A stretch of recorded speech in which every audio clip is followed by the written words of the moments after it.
Burakeye ni mu gitondo. Mukureho amarido ku miryango y'imipaka mu cyo winjiye mu gihugu cyacu. Abahunze u Rwanda kubw'imyambi, imihoro n'ibisongo bibasonga nibigarukiye kuko gitera ntawe ugihari n'ikimutera batsinzwe nyuma y'urubanza rw'amaraso. Nuvuga intwari z'u Rwanda zigihumeka ntuzibagirwe Gen James Kabarebe. Nujya kubara inkuru yo kubohora u Rwanda ndakuburiye ntuzibagirwe Gen James Kabarebe Somambike wa Major General Paul Kagame. Abanyarwanda amwe bati utawusya bwita ubumera, utaranirwa agaramya jyango ijuru riri hafi. Ahari abakongomani, abanyangura n'abazimbabwe barabyumva cyane kuturusha iyo bibutse uburyo ingabo z'u Rwanda zabakubitagwa akajwiga muri operasiyo Karundura yiswe operasiyo Kitona yari iyobowe na Gen James Kabarebe mu ntambara kabiri ya Congo. Abanyarwanda baca umugani ngo ryabara uwariraye, undi nawe ati uko byagenze bibara umupfu. Hanyuma ariko ukurikiyeho ati inkuru mbariranira tuba. Muri aba bacamigani bose twe turabajya hagati turarame tubabarira inkuru itari inkuramutima, ahubwo inkuru y'ubutwari butagereranywa bw'ingabo z'u Rwanda.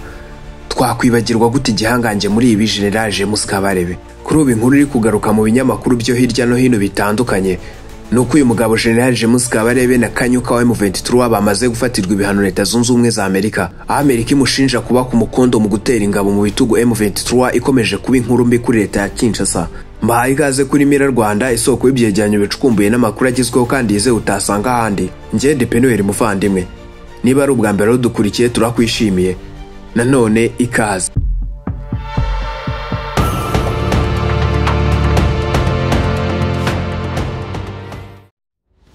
Iyo hisemo kuba imbwa uba nk'imbwa, abashinzwe isuku bagakuraho umwanda bagashyiraho imyanda ijyanga utabanukira. Kandi abo bibaho nibyo bahisemo, ntacyo twabikoraho ntidukwiye no kubibazwa.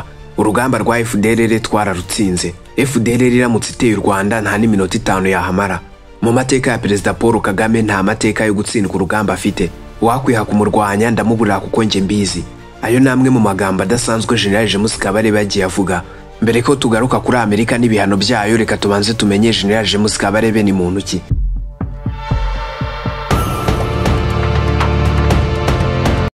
Biragoye kuvuga igisigaye cy'u Rwanda mu myaka hafi 30 ishize ngo usige izina James Kabarebe. Bihera mu ntambara ku Rwanda y'izari inyeshyamba za EPR mu 1990. Yari umusirikare muturangije amashuri muri Uganda, aho yavukiye agakurira nk'impunzi y'umunyarwanda nk'uko inyandiko zitandukanye ku buzima bwe zibivuga. Muri iyo ntambara yakuyeho ubutegetsi bwari Kigali mu 1994 gahagarika jenoside. James Kabarebe yarageze ku ipeti rya koloneli.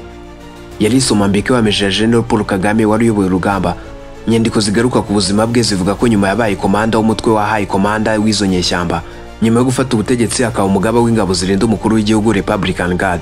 Nyuma yo kw'ingabo ziboye na Paul Kagame zifashe ubutegetsi, nyuma mu 1993 zakurikiranye abo zahise mu cyahoze ari Zaire DR Congo y'ubu, zivuga ko zigamije guhashya ibitero byabo ku Rwanda hamwe no gushyura impunzi. Colonel James Kabarebe wari mu basirikare bizewe na Kagame niwe yayoboye ingabo zinjiye muri Zaire ya Mobutu Sese kwa Zabanga. Ariko intambara yafashe indi ntera ubw'inyeshyamba z'u Rwanda zafatishaga inyeshyamba za Rtd Kabira gukomeza bagana Kinshasa. Iyo ntambara ni yatinze cyane. Mobutu wari urembejwe n'indwara ntiyarashoboye guhuza ibikorwa by'intambara no kurinda igihugu cye. Muri Gicurasi mu 1997 Kinshasa yarafashwe. Mobutu Sese kwa Zabanga arahunga. Kabira afata ubutegetsi yafashijwe cyane n'abasirikare ba Kabarebe hamwe n'urubyiruko rw'abanyekongo bavuga ikinyarwanda. Ndetse ahitagira uyu mugaba w'ingabo za DR Congo yari amaze kwambura izina rya Zaire. Ntibyatinze havutse ubushyamirane hagati ya Kabira n'ingabo z'u Rwanda. Mu 1998 avanaho Kabarebe. Ibi byaje kuvamo intangiriro y'intambara ya kabiri ya Congo. Yabaye inkundura ikazanamo n'ibindi bihugu nka Zimbabwe na Angola byafashije kurengera ubutegetsi bwa Kabira. Mu mbwirwaruhamwe ze, Gen James Kabarebe yagiye agaruka kenshi ku gitero kizwi nka operasiyo Kitona. Ni igitero yayoboye muri iyi ntambara muri Kanama mu 1998. Umunyamateka mu byagisirikare James Sakari unyandiko ye The Kitona Operation Rwanda's Game to Capture Kinshasa and Misleading of Anali yavuze uburyo ingabo zayobowe na Gen James Kabarebe zafashe ikibuga cy'indege cya Kitona mu burengerazuba bwa DR Congo. Ari igikorwa cya gitunganye cya gisirikare kidasanzwe cyakigamije gufata Kinshasa vuba no guhirika Kabira. Sakari avuga ko iki gitero kidasanzwe cyari kujya mu mateka y'insinzi zikomeye za gisirikare iyo kigera ku ntego zacyo. Ariko ntibyashobotse kuko Angola na Zimbabwe zinjiye mu ntambara zirengera Kabira. Kabarebe n'ingabo yari asigaranye bahungira muri Angola babasha gufata ikindi kibuga cy'indege gito cyane bagihagurukiramo barataha. Nyuma ya Congo ya kabiri nk'uko biti intambara, Kabarebe yazamuwe mu mapeti agera ku rwego rwa generali w'inyenyeri enye muri 2002. Yagizwe umugaba mukuru w'ingabo z'u Rwanda mbere yo kugirwa minisitiri w'ingabo muri 2010. Umwanya yavuyeho 2018. Kuva muri 2018 yavanywe ku mwanya wa minisitiri w'ingabo z'u Rwanda. Nyuma gato yagizwe umujyanama wa perezida mu byagisirikare. Kuva icyo gihe kenshi yagiye aboneka mu biganiro ku nzoga urubyiruko by'icengeza amatwara no gukunda igihugu. Ni umusirikare ufite umwihariko kuba yarabaye umugaba mukuru w'ingabo z'ikindi gihugu. Bamwe yemeza ko nta handi biraba ku isi, gusa nta bushakashatsi ku mateka buremeza ibi. Rtd James Kabarebe yagarutsweho na raporo za ONU zishinzwe ingabo z'u Rwanda ubwicanyi bw'indengakamere ku basivile mu ntambara muri Congo.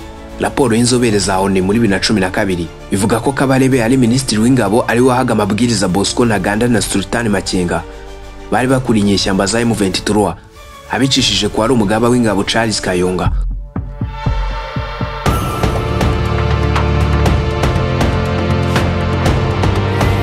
Rtd James Kabarebe yashinjwa ko ari uri inyuma y'ubufasha u Rwanda ruha M23. Ibiro bishinzwe kugenzura umutungo wo hanze Office of Foreign Assets Control bya Minisiteri y'Imari ya Leta Zunze Ubumwe za Amerika byashyize James Kabarebe na Kanyuka ku rutonde rw'abo bafatiye ibihano. Itangazo rya Minisiteri y'Imari ya Amerika rivuga ko James Kabarebe ari uri hagati y'ubufasha u Rwanda ruha M23, umutwe wawo ushinja ibikorwa bihonyora uburenganzira bwa muntu nk'uko iyo minisiteri bivuga. James Kabarebe wahoze mu ngabo z'u Rwanda ku ipeti rya generali, kuri ubu ni umunyamabanga wa Leta y'u Rwanda ushinzwe ubutwererane bw'akarere muri Minisiteri y'Ububanyi n'Amahanga. Umuvugizi wa guverinoma y'u Rwanda Yolande Makuru yasubiweho n'ibinyamakuru byo mu Rwanda avuga ko ibihano nk'ibi bidashobora kuba umuti w'ikibazo kimaze imyaka myinshi. Ibinyamakuru bisubiramo makuru agira ati ibihano biza kuba byakemura ikibazo kiri mu burasirazuba bwa DR Congo, mu karere twari kuba twarabonye amahoro mu myaka myinshi ishize. Kabarebe niwe mutegetsi wa mbere wo hejuru mu Rwanda ufatiwe ibihano na Amerika kubera intambara iri muri DR Congo muri iki gihe. Amerika kandi yashyize Lawrence Kanyuka umuvugizi w'ihuriro FC na M23 ku rutonde nk'urwo rw'abafatiye ibihano hamwe na kompanyi ebyiri zanditse mu Bwongereza no mu Bufaransa nk'uko iryo tangazo ribivuga. Rtd James Kabarebe cyangwa se Lawrence Kanyuka ntacyo baravuga ku byakozwe na Leta ya Amerika. Rtd Simifo muri iyo minisiteri ya Amerika yavuze ko ibihano byatangajwe bishimangira ubushake bwacu bwo kuryoza abantu b'ingenzi n'abategetsi nka Kabarebe na Kanyuka barimo gufasha RDF na M23 ibikorwa byo guhungabanya uburasirazuba bwa DR Congo. Amerika ivuga ko yahagaritse kompanyi ebyiri za Kanyuka ziri mu Bwongereza no mu Bufaransa. Abategetsi b'u Rwanda bahakana ibirego bashinjwa na ONU na Leta ya Kinshasa ko ingabo z'u Rwanda ziberwa mu bihumbi zifasha M23, bakavuga ko u Rwanda rwafashe ingamba zo kurinda imbibi zarwo. U Rwanda na ONU bashinja ingabo za FARDC gukorana n'umutwe wa FDLR urwanya ubutegetsi bwa Kigali. Perezida Paul Kagame w'u Rwanda akavuga ko ari ikibazo amahanga adafata nk'igikomeye ariko ko u Rwanda ari ikibazo gikomeye. Amerika ivuga ko Kabarebe ari ugenzura byinshi mu byinjizwa n'u Rwanda na M23 bivuye mu mabuye y'agaciro muri DR Congo, ko ari ugenzura kuvana amabuye y'agaciro mu birombe bya DR Congo akabigeza mu Rwanda mbere yo koherezwa mu mahanga. Ibirego byo gucuruza amabuye y'agaciro ya Congo abategetsi b'u Rwanda bagiye babihakana mbere, bavuga ko ari ibirego bihimbwa n'abategetsi ba DR Congo kuko bananiwe gucunga neza ubucukuzi bw'ibirombe by'amabuye y'agaciro. Ibibazo barimo bakabishinja abandi.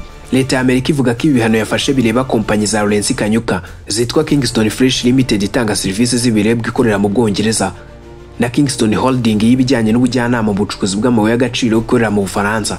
Ikibazo wasigara wibaza, ese ibi bihano bisobanuye iki? Leta ya Amerika ivuga ko ibi bihano bivuze ko imitungo yose hamwe n'inyungu by'aba bantu biri muri Amerika cyangwa se ari ibyabo ariko bigenzurwa n'abari muri Amerika bifunzwe. Si ubwa mbere Amerika cyangwa Uburayi bifatiye ibihano abantu ku giti cyabo bibashinja uruhare mu bikorwa bitera umutekano muke mu burasirazuba bwa DR Congo. Mu mwaka wa 2022 na 2023 Amerika yafatiye ibihano Apollinaire Hakizimana wa FDLR, Sebastian Wimbabazi wa FDLR, Ruvugayimikore Protogene wa FDLR, Bernard Byamungu wa M23, Colonel Salmon Tokolonga w'ingabo za FARDC, Brigadier General Andrew Nyamvumba w'ingabo za RDF, Colonel Michel Rukunda uzwi nka makanika wa Twirwaneho, Bertrand Bisimwa wa M23 na Colonel Nanga wa M23.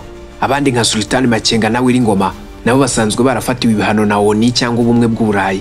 Ku kibazo cya DR Congo, ibihano by'ibihugu by'Iburengerazuba byagiye bifatirwa abantu batandukanye mbere.